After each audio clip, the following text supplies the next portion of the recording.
ಕರ್ನಾಟಕ ಜನತಾ ಪಕ್ಷ ಇದು ಕನ್ನಡಿಗರ ಪಕ್ಷ.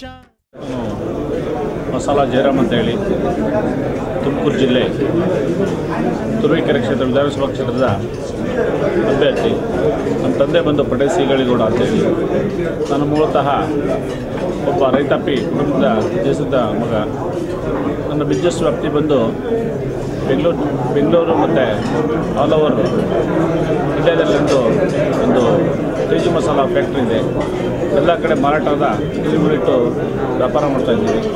ಮತ್ತು ನಾನು ಈಗ ಸಕ್ರಿಯವಾಗಿ ಸುಮಾರು 15 ವರ್ಷದಿಂದ ತುರುವೇಕೆರೆ ಕ್ಷೇತ್ರದ ರಾಜಕೀಯದಲ್ಲಿ ಸಕ್ರಿಯವಾಗಿ ಭಾಗವಹಿಸಿದ್ದೆ. ನಾನು ಗ್ರಾಮ ಪಂಚಾಯತ್ ಮೆಂಬರ್ ಆಗಿ, ಗ್ರಾಮ ಪಂಚಾಯತ್ ಅಧ್ಯಕ್ಷ ಆಗಿ, ಈಗ ನಾನು ವಿಧಾನಸಭೆಗೆ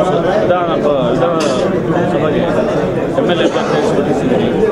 ನಾನು ಮುಂದಿನ ಈಗ ಏನು ನಮ್ಮ BS ಯಡಿಯೂರಪ್ಪ ಹಾಕಿಕೊಟ್ಟಂಥ ಸರ್ವರಿಗೂ ಸವಾಲು ಆ ಕಾರ್ಯಕ್ರಮದ ಅಡಿಯಲ್ಲಿ ನಾನು ನಮ್ಮ ವಿಧಾನಸಭಾ ಚುನಾವಣೆಯಲ್ಲಿ ಅದೇ ಒಂದು ಸ್ಥಳ ಗಳಿಸಿಕೊಂಡು ಹೋಗ್ತಾಯಿದ್ದೀನಿ.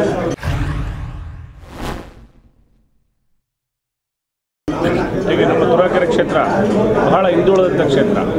ಯಾವುದೇ ನೀರಿನ ವ್ಯವಸ್ಥೆ ಇಲ್ಲ, ರೋಡಿನ ವ್ಯವಸ್ಥೆ ಇಲ್ಲ, ಮತ್ತು ಯಾವುದೇ ಆಸ್ಪತ್ರೆಗಳ ಅನುಕೂಲ ಇಲ್ಲ. ಯಾಕೆ ಅಂತಂದರೆ ಈಗಿರ್ತಕ್ಕಂಥ ರೋಡ್ಗಳು ಈಗ ರಸ್ತೆಗಳು ಅಭಿವೃದ್ಧಿ ಒಂದು 10% ಸಹಿತ ಆಗಿಲ್ಲ. ಹಾಗೆ ರೈತರಿಗೆ ನೀರಿನ ಕೋಣೆ ಮತ್ತು ವಿದ್ಯುತ್ ಶಕ್ತಿ ಕೋಣೆ ಮತ್ತು ಸುಮಾರು ಏನು ಈ ಒಂದು ಕೊಳವೆ ಬಾವಿಗಳು ಎಲ್ಲ ನೀರಿನ ಮಟ್ಟ ಕುಸಿದಿದೆ. ಅವ್ರಿಗೆ ರೈತರಿಗೆ ಭಾರಿ ರೈತಾಪಿ ಜನಗಳೇ ಇರ್ತಕ್ಕಂಥ ವಾಸ ಮಾಡ್ತಕ್ಕಂಥ ತುರುವೇಕೆರೆ ಕ್ಷೇತ್ರದಲ್ಲಿ ಹಾಗೂ ಜಾಸ್ತಿ ಹೆಚ್ಚು ತೆಂಗಿನ ಬೆಳೆ ಅಭಿವೃದ್ಧಿ ನಡೀತಕ್ಕಂಥ ಕ್ಷೇತ್ರ ಅದು. ಆದರೂ ಅದರ ಅಭಿವೃದ್ಧಿಯಲ್ಲಿ ರಸ್ತೆ ನಿರ್ಮಾಣ ಮತ್ತು ವಿದ್ಯುತ್ ಶಕ್ತಿ ಭಾರಿ ಅನಾನುಕೂಲ ಆಗಿದೆ.